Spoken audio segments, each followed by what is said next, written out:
In 1925, a French inventor filed a patent for a device that he claimed could triple crop yields. No chemicals, no machines, no power source. Just a simple copper wire and the invisible energy already flowing through the air above your garden. A British government committee spent nearly 2 decades investigating the results. His own photographs showed pumpkins wider than barrels and corn 10 feet tall. Then, almost overnight, the technology vanished. Erased from journals, removed from conversation, as if it had never existed. We have all been told that bigger harvests require more fertilizer, more inputs, more cost, every single season. But what if that isn't a law of nature? What if it's a business model? This is the story of one wire, the physics behind it, and the industry that buried both. By the end of this video, you will understand exactly how it works, why it disappeared, and what you can do about it today. Justin Christoflo was not a scientist with a laboratory or a university behind him. He was an engineer, an inventor, a man who spent decades in the fields of France chasing one obsessive idea, that plants don't just need soil, they need the sky. He built strange devices, metal rods, spirals, antennas, and he staked his reputation on the results. On April 9, 1925, he filed patent CH118648A in Switzerland, a legal document, still on record today, describing a system of copper and magnetic steel plates designed to capture atmospheric electricity and channel it into the earth. This was not a theory scribbled in a notebook. It was a published, verified, legally registered invention. Christoflo opened his experimental gardens to anyone willing to visit. He published books and pamphlets. The French press covered him sometimes with skepticism, but often with something closer to awe. His photographs ran in gardening magazines across France, cabbages nearly as tall as a person, oats 5 feet high, old dying trees that had, by his account, burst back to life. And then the British government took notice. British Electroculture Committee was established in 1918 under the Ministry of Agriculture. For nearly 2 decades, until 1936, it gathered field photographs, yield records, and testimonials. Its mandate was simple: separate fact from fantasy. What they found was inconsistent. Some trials showed promise, others did not. But the results were baffling enough that the committee continued for nearly 2 decades. Because the physics, at least, is not in dispute. Every patch of open ground sits beneath an invisible river of electricity. The sky carries a positive charge. The soil carries a negative one. Physicists call this the atmospheric potential gradient. On a clear day, the voltage difference between the ground and the air, just 1 meter above it, is around 100 volts. It is not lightning. You cannot feel it, but it never stops flowing. Plants already live inside this field. Their leaves and stems act as natural conductors. Their roots connect to the negative pole of what is, in effect, a giant natural battery.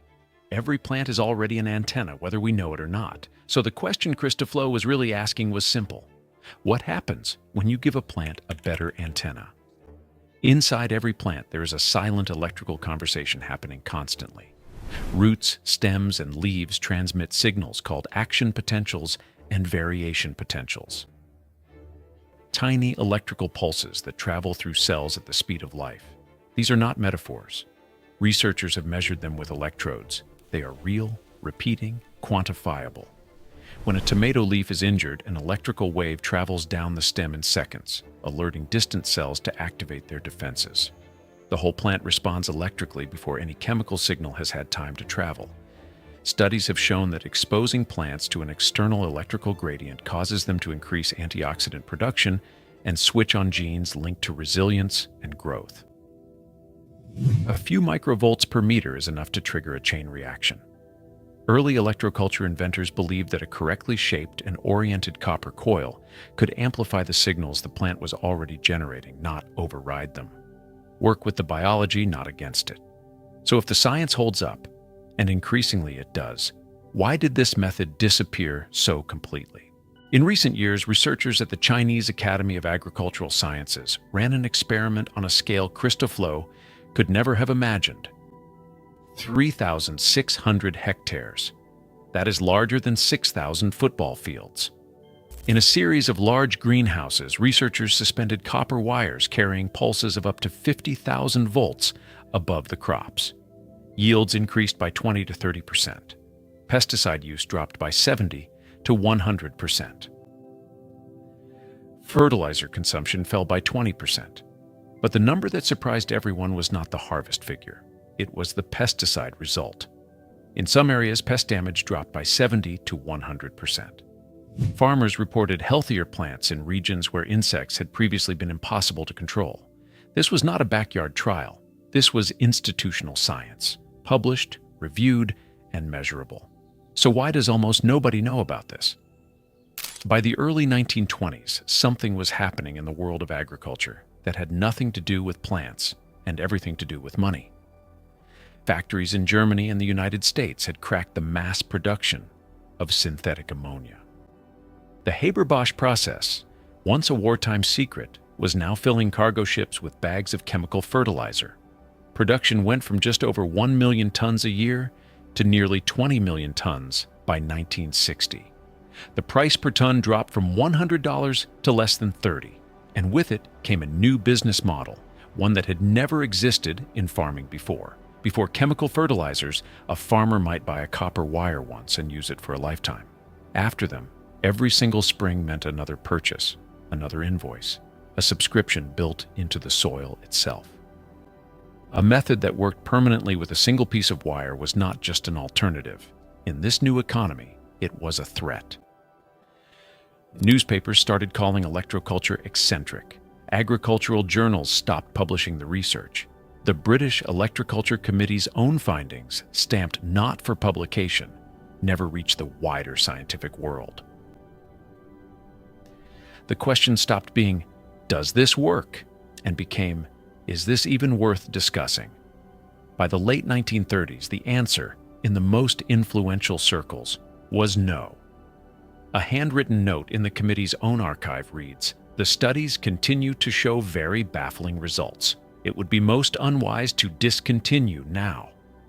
They weren't stopped because the science failed. They were stopped because the funding did. If you want to try this yourself, the barrier is lower than you think. Take a length of 14-gauge bare copper wire, wrap it into a loose spiral at least 3 turns, 5 to 20 centimeters across. Orient the tip toward magnetic north.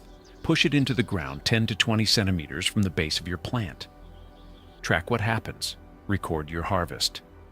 The energy has always been there, flowing, free, just above the soil. They buried the wire, not the physics.